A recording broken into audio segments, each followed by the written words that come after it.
Hi, everyone. Welcome back to English Podcast Voice. I'm Quinn. And I'm Riley. So today we are jumping into a topic that I think, frankly, just defines modern life. It's the struggle for consistency. Mm-hmm. Every single person listening knows this feeling. You set this huge, amazing goal like you're going to run a marathon or you're going to meditate every single day. Yeah. You start with this massive burst of motivation. You're on this emotional high. And then, 2 weeks later? The whole thing just fizzles out. Yeah. And you feel like a total failure. Exactly. And that feeling of failure, it sort of leads us down the wrong path. We tend to blame ourselves. We think, oh, I must lack willpower, or, I'm just lazy. Totally. I'm not motivated enough. Right. But the behavioral scientists and the productivity experts whose work we've looked at today, they say that self-blame is just completely misplaced. Yeah. The secret isn't about, trying to have more desire. It's about the design of the action itself. Okay, that's a complete pivot. So instead of this, heroic effort where you're forcing yourself to do something every day, you're saying it's about setting up clever systems. Clever and often tiny systems that make success kind of the default option. So our mission today is really crack that code. We're exploring some deep research on cognitive load and behavioral science to figure out why willpower fails. And how these microscopic changes can lead to, monumental results. And I think most importantly, how you can set up your environment so success just becomes automatic. Yeah, we're going to cover some really game-changing concepts. We'll talk about how habits are these automatic systems, this critical energy drain known as decision fatigue. Oh, that's a big one. It is, and also the role your external environment plays in all of this. By the time we finish this deep dive, you won't just have a list of things you should do, but a real blueprint on how to design your life. To make the right things easy and the wrong things hard. I love that. That sounds so much better than just staring at the calendar every Monday wishing I felt more motivated. Right. So if you want to join us in designing a less stressful, more successful life, make sure you subscribe right now and hit the like button on this deep dive. Okay, so let's unpack this. We should start with that first assumption we all make, that if we just want something enough, we can power through. We need to look at why that idea of infinite willpower is maybe the biggest trap of all. Right. The world tells us willpower is everything. Just try harder.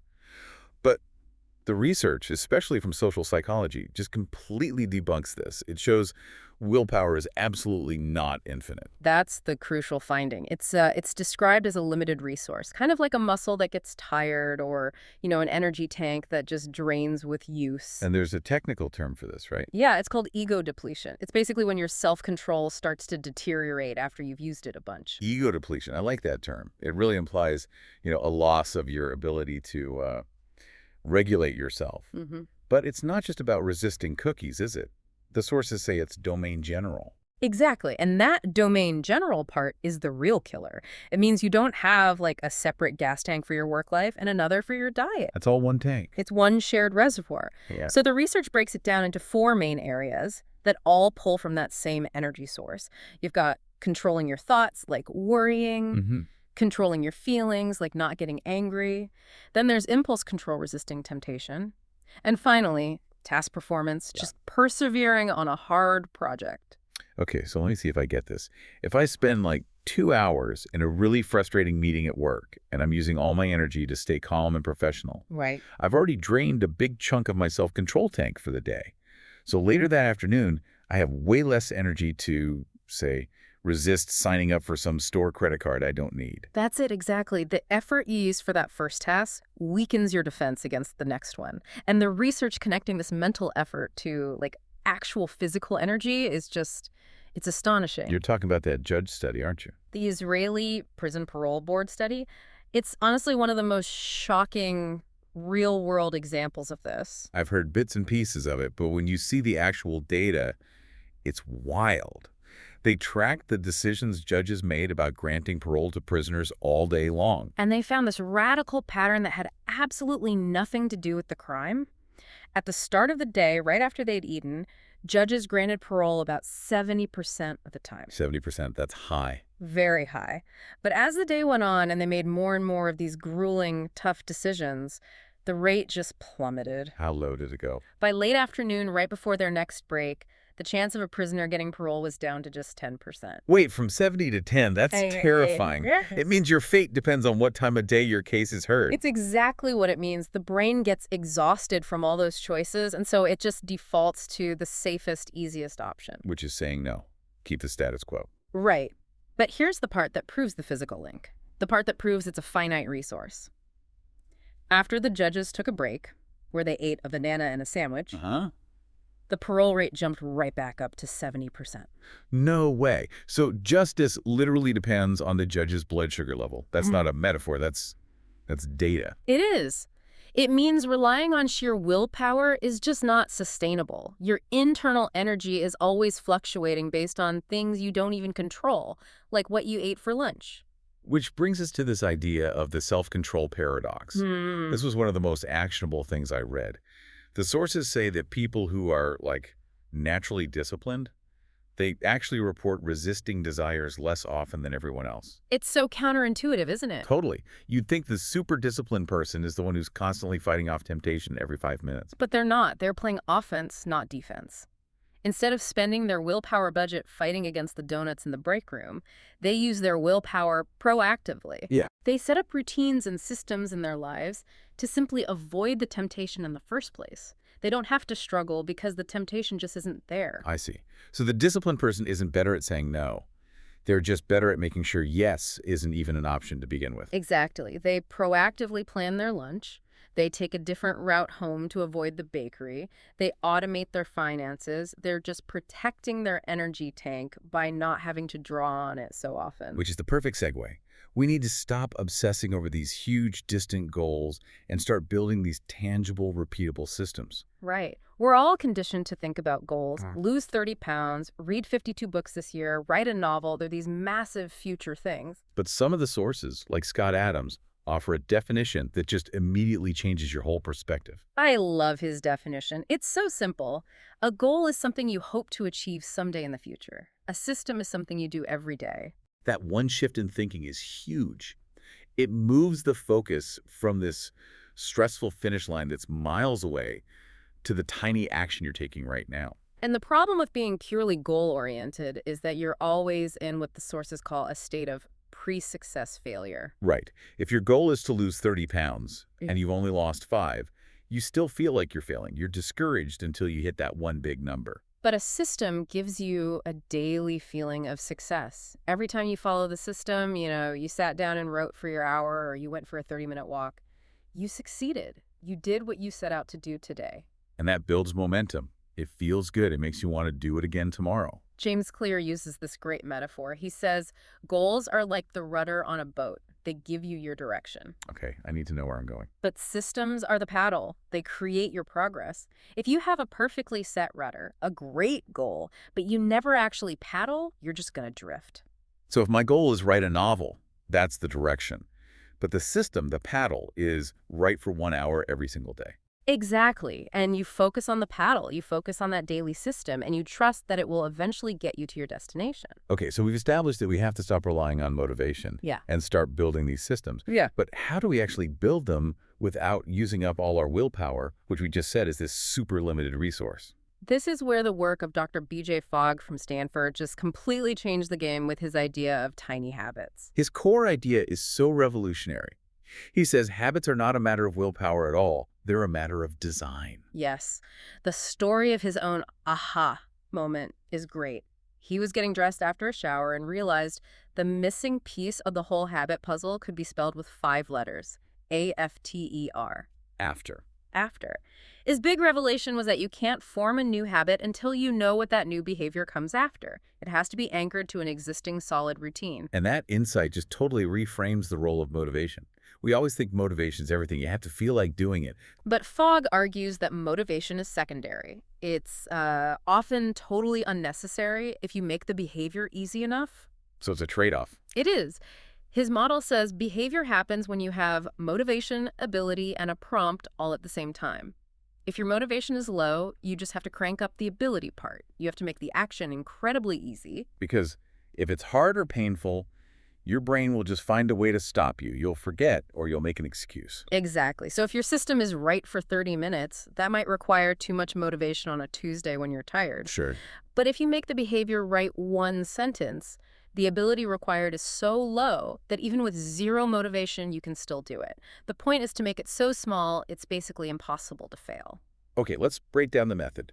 There are 4 vital elements we have to design into any new system. First one, pick behaviors you actually want. Don't start with things you feel you should do because someone told you to. Start with something that has some kind of internal desire behind it. Even if the desire is just for the final outcome. Right. Second, and this is the absolute key to breaking that willpower dependency, make it really, really easy. Like how easy are we talking? Ridiculously easy. We're not aiming for results yet. We're just aiming for automaticity. We're trying to build the brain wiring. So flossing just one tooth, doing 2 push-ups, writing that one sentence, the effort has to feel like nothing. Okay. And the third element? Prompting. This is the after step.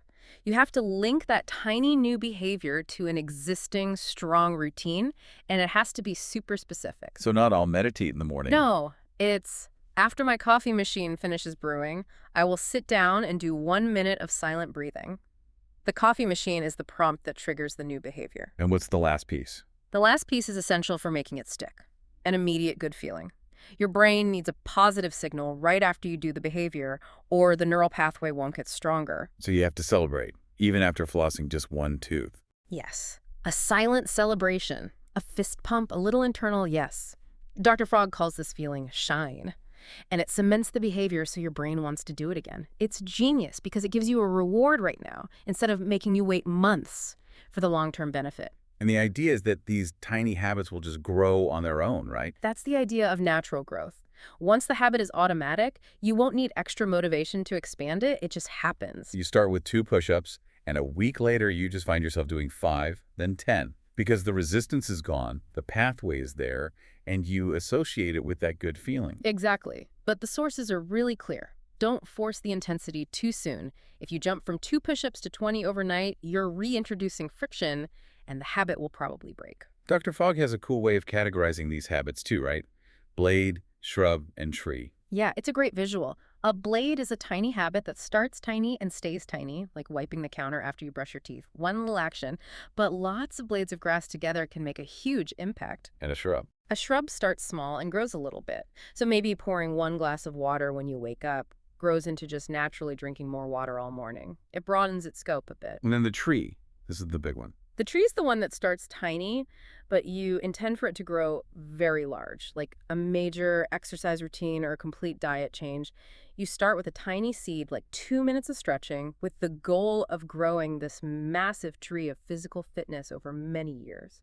And the main takeaway there is robustness. It's better to plant a whole field of these tiny blades and shrubs than to try and force one giant tree to grow all at once. Exactly. If one tiny habit fails for a day, the whole system doesn't crash. It's much more resilient. Okay, so we know willpower is limited, and we need to build systems. Now we need to talk about the single biggest thing that drains that willpower tank every single day. Decision fatigue. This is the invisible enemy. Decision fatigue is just the simple fact that the quality of your decisions gets worse and worse as you make more of them throughout the day. It's mental exhaustion. And the scale is just mind-boggling. Some sources estimate the average person makes around 35,000 decisions every day. 35,000? From the huge stuff like, should I take this new job? All the way down to, which sock should I put on first? It's no wonder we feel completely spent by 4 p.m. Right. And when your brain gets that exhausted, it starts looking for shortcuts to save energy. And that's where all the bad choices come from. There are 3 main shortcuts our tired brains take, right? The first one is impulsivity or recklessness. Your self-control is down, so the logical part of your brain can't stop the emotional impulsive part. You buy junk food, you send that angry email without proofreading it. You just want it done. Exactly.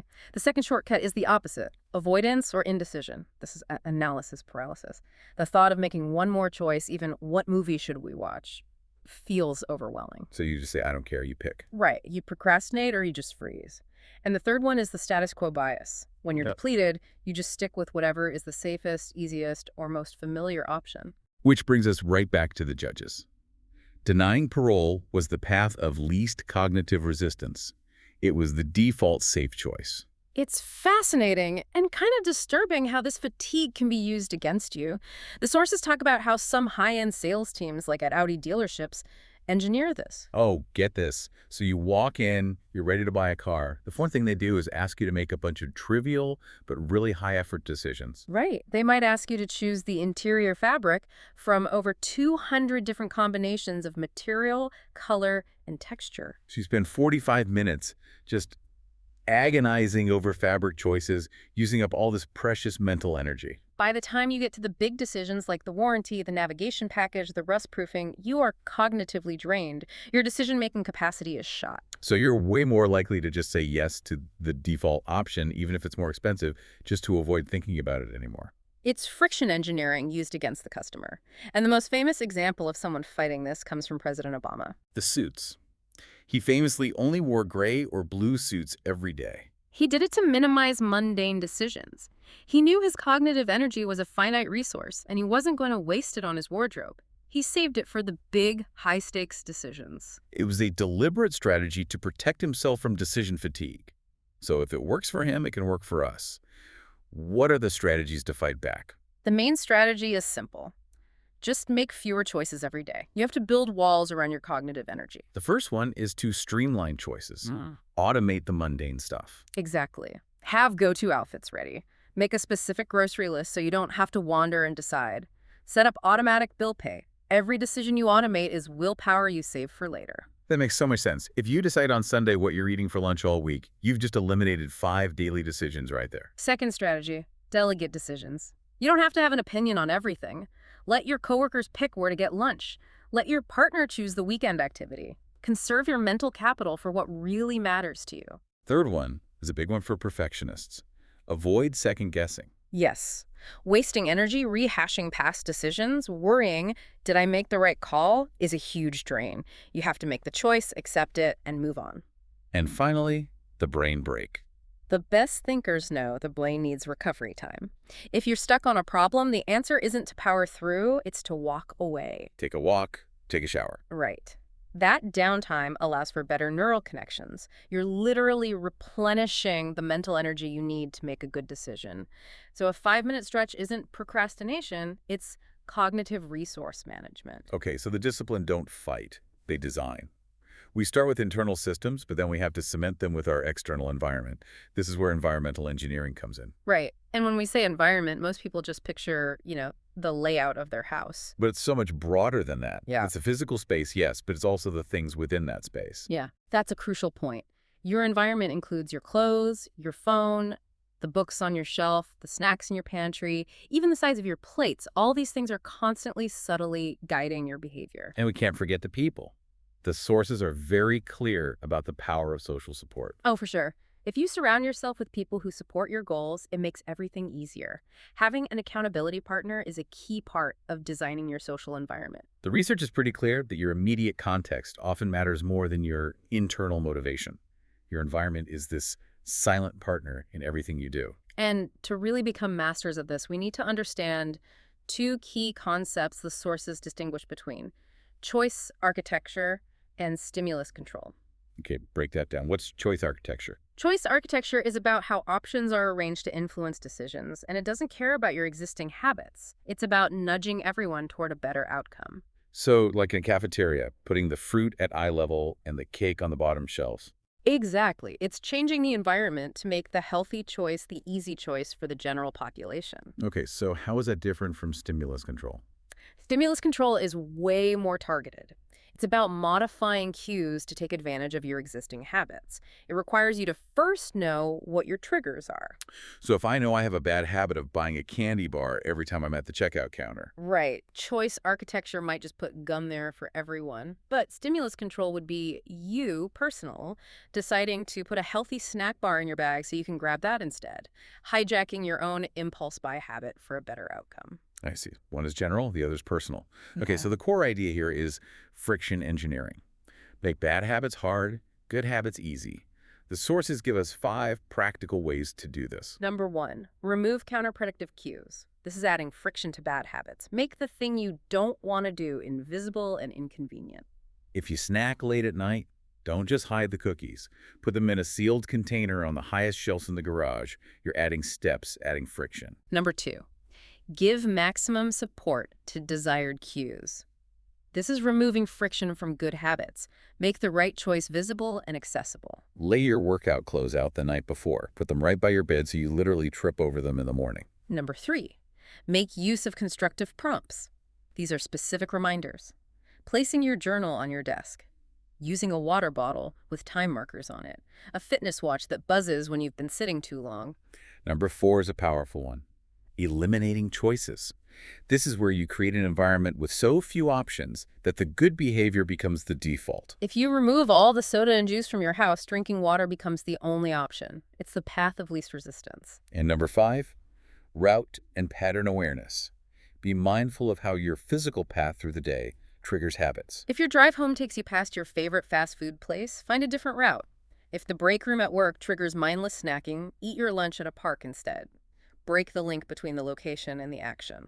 Okay, we've got the foundation, willpower is fragile, systems are key, environment is everything. Now let's get into 2 super practical tools that tie all this together.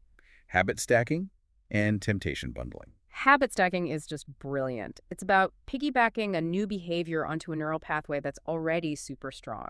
You use an existing automatic habit as the trigger for the new one. So you're not trying to create a new trigger from scratch, you're just linking onto something that already happens every day without fail. The formula is so simple. After current habit, I will new habit. So an example could be, after I pour my morning coffee, I will take my daily vitamin. Perfect. The coffee is the reliable anchor. Or, after I take off my work shoes, I will immediately change into my workout clothes. The key is that the cue has to be incredibly specific, right?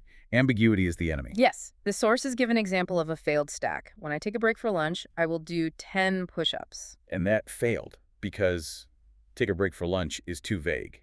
When does that happen exactly? Right. The successful version was, when I close my laptop for lunch, I will do 10 push-ups next to my desk. The closing of the laptop is that super specific, immediate cue, no thought required. And you can chain these together to build momentum. Absolutely. Okay, so if habit stacking is the structure, then temptation bundling is the motivation boost. This is where you pair something you should do with something you want to do. This is genius. It basically transforms a chore into a treat. It does. It leverages something called the goal gradient effect, which just means we get more motivated the closer we get to a reward. Here, the reward is immediate. The classic example is only allowing yourself to listen to your favorite podcast or a really good audiobook while you're on the treadmill. Exactly. The exercise becomes the key that unlocks the entertainment you're craving. So instead of thinking, ugh, I have to go for a run, you start thinking, great, I get to find out what happens next in my audiobook. The focus shifts from the pain of the task to the pleasure of the reward. Now, we've used the words motivation and discipline a lot, but we should probably define the difference clearly. Good idea. So motivation is the spark. It's that initial desire that gets you started. But it's temporary, it's emotional, it depends on outside factors, it's unreliable. And discipline is the engine. It's the skill of following through on your commitments even when motivation is completely gone, even when you're tired, even when you don't feel like it. Discipline is a skill you can train, like a muscle. The sources even suggest exercises for it, like intentionally making yourself do 3 small things you don't want to do every day, just to build that self-regulation muscle. And this all ties back to that bigger idea of cognitive load, which is where some of the more academic research fits in, like the studies on learning a second language, or L2. Right. Those studies show that the act of self-regulation, just monitoring and controlling your own learning process, is incredibly draining. It uses up a ton of cognitive energy. They found that high-proficiency learners could switch between their first and second languages pretty easily.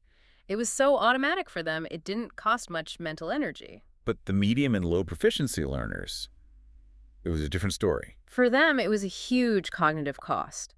They knew the L2 text was harder, they could tell they were struggling, but just managing that struggle took up so much brain power that their performance suffered. They were using all their willpower just trying to keep their heads above water, basically. And the interesting thing is, they were often using more effort regulation. They were trying harder, but that forced effort was just burning through their limited resources even faster. And that research just perfectly ties our whole conversation together. When you're doing something really hard and complex like learning a new language or managing a crisis at work, you're burning massive amounts of cognitive fuel. Which means you absolutely have to automate and design away every other possible source of energy drain in your life. You need robust systems, streamlined choices, and an engineered environment because you need every last drop of your mental energy just to tackle the main challenge. Wow. We have covered so much ground today, all the way from judicial fairness to the tiny mechanics of stacking your habits. The main takeaway really is undeniable. Lasting change is not about being a hero and using willpower every day. It's about being a designer. It's about making small, consistent efforts that conserve your precious cognitive energy. You have to focus on creating systems and getting rid of choices that just drain your mental battery. And if you can use that capacity for self-control proactively to build good habits, your life stops being this constant, exhausting battle of resistance, Always playing defense. and it becomes a well-oiled machine of progress. You're always playing offense. I love that. Okay, so here is our micro challenge for you. And remember, it has to be tiny, easy, and specific. We want you to identify just one daily habit you already do without fail. Something like pouring your morning coffee or switching off your bedroom light. Then stack one new, tiny, easy behavior immediately after it. Use the formula. After current habit, I will new habit. It could be something as simple as, after I close my laptop for the day, I will immediately fill my water bottle for tomorrow. Just one tiny step. Build that first neural pathway and start designing your success. And if you enjoyed this deep dive and found these insights useful, please remember to subscribe for more. I'm Quinn. See you next time. And